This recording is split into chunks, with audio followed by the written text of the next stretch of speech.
বাংলাদেশি উপকূলরক্ষী বাহিনীর ধাক্কায় ট্রলার উল্টে মৃত্যু, শোকস্তব্ধ পরিবার ও গ্রাম। বাংলাদেশি উপকূলরক্ষী বাহিনীর একটি জাহাজের ধাক্কায় মাঝ সমুদ্রে ট্রলার উল্টে মর্মান্তিক মৃত্যু হয়েছে পূর্বস্থলীর ২ নম্বর ব্লকের মুকসিমপাড়া পঞ্চায়েতের দুবরাজপুর মাহাতো পাড়ার বাসিন্দা রঞ্জন দাসের। বৃহস্পতিবার গভীর রাতে তার নিথর দেহ বাড়িতে পৌঁছতেই পরিবার ও গোটা এলাকায় নেমে আসে শোকের ছায়া। পরিবার সূত্রে জানা গেছে, পেশায় মৎস্যজীবী রঞ্জন দাস সমুদ্রে মাছ ধরতে গিয়ে দুর্ঘটনার শিকার হন। স্থানীয় বাসিন্দা ও পরিবারের অভিযোগ, বাংলাদেশি উপকূলরক্ষী বাহিনীর একটি জাহাজ ইচ্ছাকৃতভাবে ট্রলারটিকে ধাক্কা দেয়। কাজ করতো অনেক দিনের টাইগারের কাজ। এদিনকে কি খবর পেলেন আপনারা?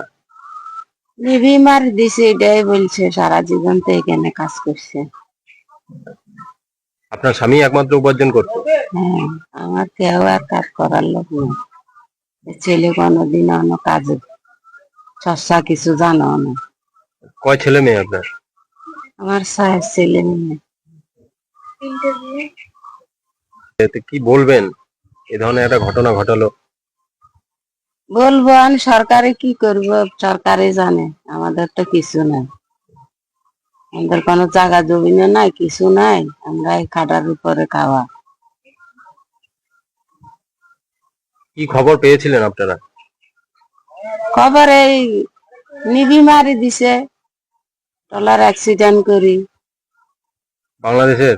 বাংলাদেশের নিবি। কবে কথা হয়েছে আপনার স্বামীর সাথে? লাস্ট কথা হয়েছে শনিবারে। কবে ঘটনাটা হয়েছে এটা? ঘটনা হয়েছে রয়ে গেছে। দেহ কবে পেলেন আপনারা? দেব বুধবারে 3টা বাজে আছে। গতকাল রাতে এসছে? হ্যাঁ, রাত্রে 1টা বাজে আছে। কি নাম আপনার? আমার নাম জগমা।